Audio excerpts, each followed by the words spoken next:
there were changes, but you wanted to stay true to the spirit of the book. How true are you staying to the vernacular? Talking about shuckface and all that, right? Yep. I definitely have it in the movie. But we also have some other big words, too. So we do a little bit of both. You know, a lot of times what works in a book doesn't necessarily translate to the big screen and the audio and the visual and all that. So I think it's just enough of a taste that all the gladers and fans will be happy. But I think if it went too overboard, it would start to grate on you when you see it right in your face like that. So I think Wes is really brilliant with the balance of what he did with the glader language. And me and Kaya will not be communicating with our minds in the movie. I know. It'd be really cheesy They for tried. Dylan's face to be there and voice in the background. Yeah, we were talking about like what that'd be like to shoot that of us just looking at each other. You know, some things did not translate. Yes, hit it. You, Dylan. What was the most fun scene to film out of all of them? I really like. Man, I don't know. Tough one. Yeah, there's so many. I really had like a lot of favorites. Anything in the maze was awesome. Running on wall tops, being on the wire was cool. My favorite scene, I don't know, the wrestling when I wrestled Galley. That was really fun for me, just because it was just really fun to wrestle in sand. But also just I don't know. It's like, you know, so much of this movie is something that I would. What is going on with that? Or two. Oh, it's okay. Sorry. Well, I didn't. Anyway, I'm directing the attention back over here. Don't worry. You're good. So many scenes in this movie, like so much of this movie is like something that I would have just loved as a kid, you know. And I know that if I'm, you know, channel surfing like as a kid, I would have always stopped at this scene too. Like if I'd seen these kids like wrestling too, and the whole story along with it too, like, you know, with the bully, like, you know, putting him down at first, and then the kid like making headway and surviving, and, you know, he knocks him down. It's, I don't know, it's awesome. It's stuff I live for, so I guess that. I'm like the worst panelist. We had some very fun scenes in this movie. Yeah. Yeah. I have a question for all of you. What was your favorite book from the series to read or to write, I guess? For me, it was The Maze Runner, just because it was first.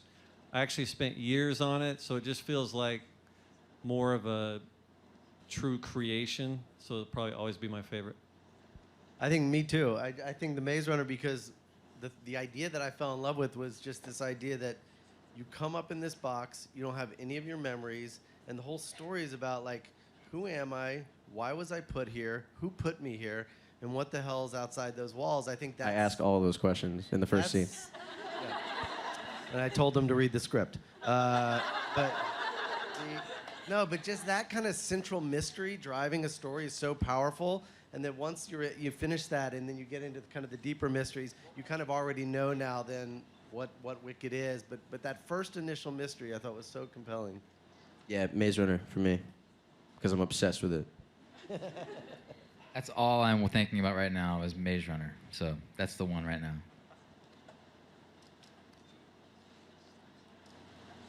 I was wondering if in the book the reader learns along with Thomas, like you don't know a lot of what's going on and you're kind of in the dark as well. And I was wondering if you put scenes in the movie to help the audience, or we kind of have the same journey. No.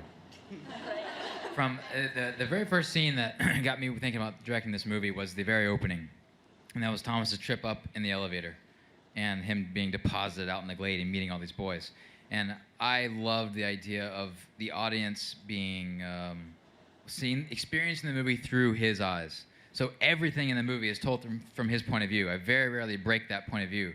So if he doesn't see it, we don't see it. So we're very much on the kind of journey with Thomas in this movie. So and I think it's going to be stronger because of it. So, Which was extremely, very much intended in the book. Sometimes people say, I love The Maze Runner, but I was so confused the first 30 or 40 pages, and I felt disoriented, and I'm like, yeah.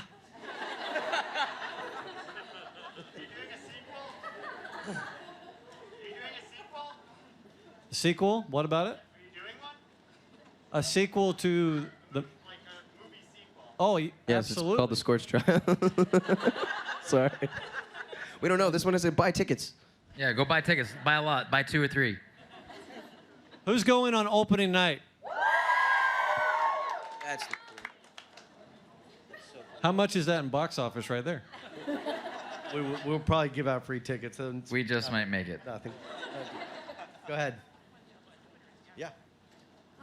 Dylan, I'm sure you're going to be awesome as Thomas, and I'm really looking forward to it. But if you could play any other literary character, do you have anybody you would love to play? What is literary? Thanks. Catcher in the Rye was like one of my favorite books in high school. So Holden Caulfield probably. Yeah. That's such BS. He told me Edward before the show started.